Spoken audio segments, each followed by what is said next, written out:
ಮಾಲಿಕೆ 3, ಪುಸ್ತಕದ ಪರಿಚಯ 73.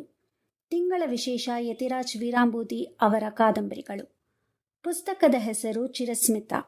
ಲೇಖಕರು ಯತಿರಾಜ್ ವೀರಾಂಬೂದಿ. ಅಭಿಪ್ರಾಯ ಸಿಂಧು ಜಗನ್ನಾಥ್ ಮತ್ತು ಓದುತ್ತಿರುವವರು ಸಿಂಧು ಜಗನ್ನಾಥ್. ಯತಿರಾಜ್ ವೀರಾಂಬೂದಿಯವರು ಎಂಡಮೂರಿಯವರ ಅನುವಾದಿತ ಕಾದಂಬರಿಗಳ ಮೂಲಕ ಕನ್ನಡಿಗರಿಗೆ ಪತ್ತೇದಾರಿ ಕಾದಂಬರಿಗಳ ರಸದೌತಣವನ್ನು ನೀಡಿ ಚಿರಪರಿಚಿತರಾಗಿದ್ದಾರೆ.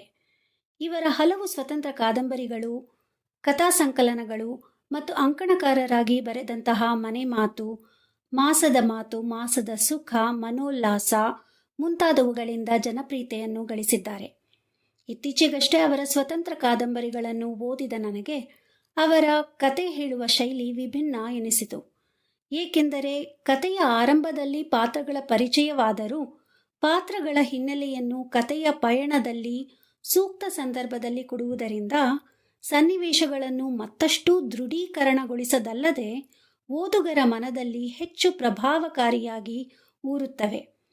ಇದರಿಂದ ಕತೆಯ ಪ್ರತಿ ತಿರುವು ಕೂಡ ಬಹಳ ವಿಶೇಷವೆನಿಸುತ್ತಾ ಓದುಗರನ್ನು ಇನ್ನೂ ಹೆಚ್ಚು ಕುತೂಹಲ ಹಾಗೂ ಉತ್ಸಾಹಗಳಿಂದ ಆವರಿಸುತ್ತದೆ.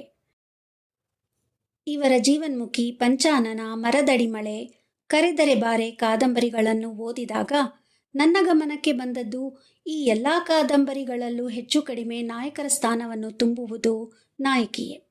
ವಿಶೇಷವೆಂದರೆ ಇವರು ಕೊಡುವಂತಹ ಹೆಣ್ಣಿನ ಒಂದು ಅದ್ವಿತೀಯ ಸ್ವರೂಪ. ಅಂದರೆ ಸಮಾಜದಲ್ಲಾಗಲಿ ಅಥವಾ ಪುರುಷನ ಜೀವನದಲ್ಲಾಗಲಿ ಅವಳ ಪಾತ್ರ ಎಷ್ಟು ಪ್ರಬಲವಾಗಿ ಧನಾತ್ಮಕತೆಗೆ ಕಾರಣವಾಗಬಹುದು ಎಂದು ತಿಳಿಸುವ ಪರಿ. ಇವರ ಚಿರಸ್ಮಿತ ಕಾದಂಬರಿಯನ್ನು ಓದಿದ ನಂತರವಂತೂ ನಿರ್ವಿವಾದವಾಗಿ ಇವರು ಚಿತ್ರಿಸುವಂತಹ ಸ್ತ್ರೀಯರು ಸಬಲೆಯರು, ಸಾಮಾಜಿಕ ಕಳಕಳಿಯುಳ್ಳವರು, ಮಾನವೀಯ ಗುಣಗಳನ್ನುಳ್ಳವರು, ಬದುಕು ಒಡ್ಡುವ ಎಲ್ಲ ಕಷ್ಟಗಳ ನಡುವೆಯಲ್ಲೂ ಸದುದ್ದೇಶವನ್ನು ಒಳಗೊಂಡು ತೃಪ್ತಿಕರವಾದ ಸುಂದರ ಬದುಕನ್ನು ಕಟ್ಟಿಕೊಳ್ಳುವ ಗಟ್ಟಿ ಪಾತ್ರಗಳೇ. ಚಿರಸ್ಮಿತ ಬಹುಕಾಲ ನನ್ನ ಮನಸ್ಸನ್ನು, ಹೃದಯವನ್ನು ಆವರಿಸಿಕೊಂಡಂತಹ ವಿಶೇಷ ಕಾದಂಬರಿ. ಸರಳ ಬರಹ, ಆಳವಾದ ಕಥಾಹಂದರ, ವೈಭವೀಕರಿಸದಿದ್ದರೂ ಸ್ವಂತ ಗುಣಗಳ ಚಿತ್ರಣದಿಂದಲೇ ವೈಭವವಾಗುವಂತಹ ಪಾತ್ರಗಳು. ಕಥಾನಾಯಕಿ ಸುಹಾಸಿನಿ ಚಿರಸ್ಮಿತೆಯಾಗುವ ಕಥನ ಎಂತಹವರನ್ನೂ ಭಾವನೆಗಳ ಅಲೆಗಳಲ್ಲಿ ತೇಲಿ ಮುಳುಗುವಂತೆ ಮಾಡುತ್ತವೆ. ಆದರೆ ಸೂಕ್ಷ್ಮ ಹೃದಯವಿರುವವರಿಗೆ ಧೈರ್ಯ, ಸ್ಥೈರ್ಯಗಳನ್ನು ನೀಡುವ ನಾಯಕಿ ಚಿರಸ್ಮಿತೆಯು ಮನದಲ್ಲಿ ಸಕಾಲ ಉಳಿಯುವ ಸ್ಫೂರ್ತಿ ಸದೃಶೆ. ಈ ಕಾದಂಬರಿಯ ಮತ್ತೊಂದು ವಿಶೇಷವೆಂದರೆ ಲೇಖಕರ ಸೃಜನಶೀಲ ಮನಸ್ಸನ್ನು ಬಿಂಬಿಸುವುದು. ಅವರು ಬದುಕಿನ ಆಳವನ್ನು ಈ ಚಿರಸ್ಮಿತೆಯ ಮೂಲಕ ಅರ್ಥೈಸಿಕೊಳ್ಳುವ ಪರಿ. ಅಂದರೆ ಇಲ್ಲಿ ಅವರು ಭಗವದ್ಗೀತೆ, ಮಂಕುತಿಮ್ಮನ ಕಗ್ಗದ ಸಾಲುಗಳನ್ನು ಸ್ವಯಂ ಪ್ರೇರಣಾ ಶಕ್ತಿಯನ್ನು ವೃದ್ಧಿಸಲು ಗುಳಿಗೆಗಳಂತೆ ಉಪಯೋಗಿಸಿರುವ ರೀತಿ ಶ್ಲಾಘನೀಯ.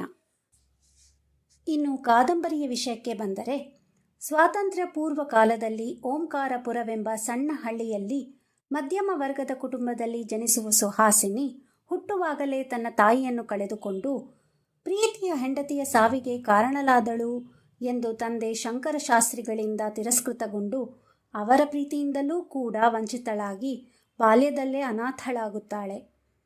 ಆಡುವ ವಯಸ್ಸಿನಲ್ಲಿ ಜವಾಬ್ದಾರಿಯನ್ನು ತೆಗೆದುಕೊಳ್ಳುವ ಸುಹಾಸಿನಿ ಸದಾ ಹಸನ್ಮುಖಿಯಾಗಿ ಗೆಳತಿ ಸುಫಳಾಳಿಗೂ ಚೈತನ್ಯದಾಯಕಿಯಾಗುತ್ತಾಳೆ. ಮುಂದೆ ಶಂಕರಶಾಸ್ತ್ರಿಯರು ಇಹಲೋಕ ತ್ಯಜಿಸಿದಾಗ ಹದಿಹರೆಯದ ವಯಸ್ಸಿನಲ್ಲಿ ಆಶ್ರಯ ಬಯಸಿ ನಗರಕ್ಕೆ ಸೋದರ ಮಾವನನ್ನು ಹುಡುಕಿಕೊಂಡು ಬಂದಾಗ ಅಂದೇ ಅವನಿಂದಲೇ ಅನಿರೀಕ್ಷಿತವಾಗಿ ಬಲಾತ್ಕಾರಕ್ಕೆ ಒಳಗಾಗುತ್ತಾಳೆ.